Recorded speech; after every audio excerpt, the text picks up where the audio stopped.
ಗವಿಮಠದ ಆವರಣದಲ್ಲಿ ಇಂದು ಬಿಳಿ ಚಿರತೆ ಪ್ರಾಣಿಗಳು ಆಕಾಶದಲ್ಲಿ ಹಾರಾಡಿದವು. ವಿವಿಧ ಪಕ್ಷಿಗಳು ಆಕಾಶದಲ್ಲಿ ಹಾರಾಡಿ ಸಂಭ್ರಮಿಸಿದವು. ಹೌದು, ಗವಿಸಿದ್ದೇಶ್ವರ ಜಾತ್ರಾ ಮಹೋತ್ಸವ ನಿಮಿತ್ತ ಹಮ್ಮಿಕೊಳ್ಳಲಾಗಿದ್ದ ಗಾಳಿಪಟ ಉತ್ಸವದಲ್ಲಿ ಇಂದು ಪ್ರಾಣಿಗಳು ಆಕಾಶದಲ್ಲಿ ಹಾರಾಡುವುದನ್ನು ಕಾಣುವುದೇ ಒಂದು ಸಂಭ್ರಮ. ಇಂದು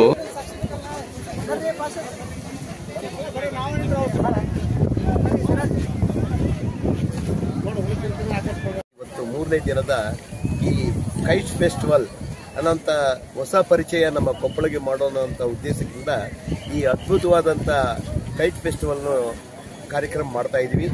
ಇದು ಭಾಳ ಜನರಿಂದ ತುಂಬ ಒಳ್ಳೆಯ ಶುಭ ಸಂದೇಶ ಬಂದಿದೆ, ಶುಭ ಸೂಚಿಕೆ ಕೂಡ ಆಗಿದೆ. ಕೈಟ್ ಫೆಸ್ಟಿವಲ್ ಅನ್ನೋದು ಬೇರೆ ಬೇರೆ ಕಡೆ ಇರ್ತಕ್ಕಂಥ ನಮ್ಮ ಜನ ಇವತ್ತು ಕೊಪ್ಪಳದಲ್ಲೇ ನಡೆಯತಕ್ಕಂಥ ಈ ಕೈಟ್ ಫೆಸ್ಟಿವಲ್ ಇದು ಜಾಸ್ತಿ ಸಮುದ್ರ ದಂಡೆಯಲ್ಲಿ ಆರಿಸ್ಕೊಂಡು ಮಾಡತಕ್ಕಂಥ ಕಾರ್ಯಕ್ರಮ. ಅದು ಹೋಗ್ಲಾರದಂಥ ಜನ, ನಮ್ಮ ಹಳ್ಳಿ ಭಾಗದಲ್ಲಿ ಇರ್ತಕ್ಕಂಥ ಜನ ಇಲ್ಲಿ ಕೂಡ ನೋಡಿ ಪ್ರತ್ಯಕ್ಷ ಸಾಕ್ಷಿಯಾಗಿ ನೋಡಿ ಖುಷಿ ಪಡೀಲಿ ಅನ್ನೋಂಥ ಉದ್ದೇಶಕ್ಕಾಗಿ ಈ ಕೈಟ್ ಫೆಸ್ಟಿವಲ್ನು ಅದ್ಭುತವಾಗಿ ನಡೆಸ್ತಾ ಇದ್ವಿ.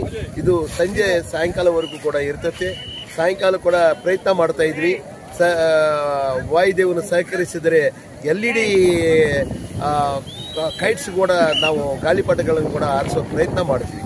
ಬಂದಿರತಕ್ಕಂಥ ತಂಡಗಳು ಗುಜರಾತ್ಲಿಂದ ಬಂದಿದ್ದಾರೆ, ಒರಿಸ್ಸಾಲಿಂದ ಬಂದಿದ್ದಾರೆ, ಹಾಗೆ ಕೇರಳ, ನಮ್ಮ ಕರ್ನಾಟಕದವರು ಕೂಡ ಇದ್ದಾರೆ. ಇದರಲ್ಲಿ ಬೆಂಗಳೂರು, ಕೋಲಾರ, ಚಿಕ್ಕಬಳ್ಳಾಪುರ ಆ ಕಡೆಯಿಂದ ಬಂದು ಪ್ರೈಜ್, ಅಂತಾರಾಷ್ಟ್ರೀಯ ಮಟ್ಟದಲ್ಲಿ ಪ್ರೈಜ್ ಪಡ್ತಕ್ಕಂಥ ತಜ್ಞರು ಕೂಡ ಇದರಲ್ಲಿ ಇದ್ದಾರೆ. ಅವರು ಬಹಳ ಉತ್ಸಾಹದಿಂದ ಕಾರ್ಯಕ್ರಮ ಒಪ್ಪಿಕೊಂಡು ಅನೇಕ ಈ ಜನವರಿ ತಿಂಗಳಲ್ಲಿ ತುಂಬ ಬ್ಯುಸಿ ಇರೋದರಿಂದ ಮೊದಲಿಗೆ ಆಗೋದಿಲ್ಲ ಅಂತ ಹೇಳಿದ್ರು. ನಮ್ಮ ಗವಿಶ್ರೀ ಕ್ರೀಡೋತ್ಸವದ ಪರಿಚಯ, ಗವಿಮಠದ ಪರಿಚಯ ಹೇಳಿದ ತಕ್ಷಣ, ಗವಿಮಠ ಅಂದ ತಕ್ಷಣ ನಾವು ಕೂಡ ಭಾಗಿಯಾಗ್ತೀವಿ, ಇಲ್ಲಿ ನಮ್ಗೆ ಒಂದು ಅವಕಾಶ ಸಿಗಲಿ ಅನ್ನೋಂಥ ನಿಟ್ಟಿನಲ್ಲಿ ಅವರು ಬಂದಿದ್ದಾರೆ.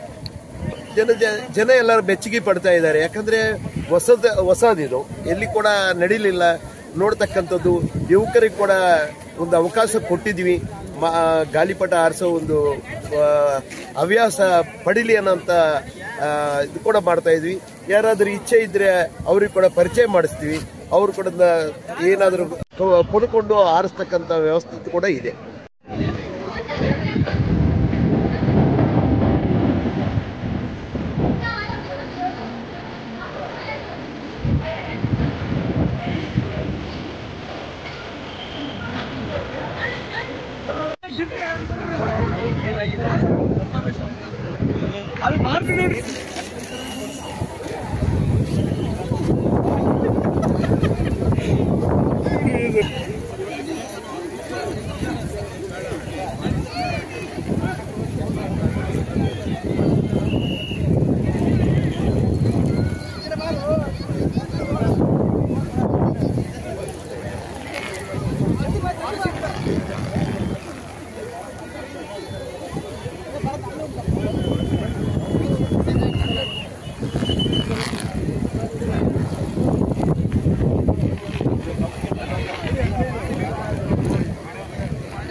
ನಿರಂತರ ಸುದ್ದಿ ಹಾಗೂ ಮಾಹಿತಿಗಾಗಿ ನಮ್ಮ ಚಾನೆಲ್ ಲೈಕ್ ಮಾಡಿ ಮತ್ತು ಸಬ್ಸ್ಕ್ರೈಬ್ ಮಾಡಿ.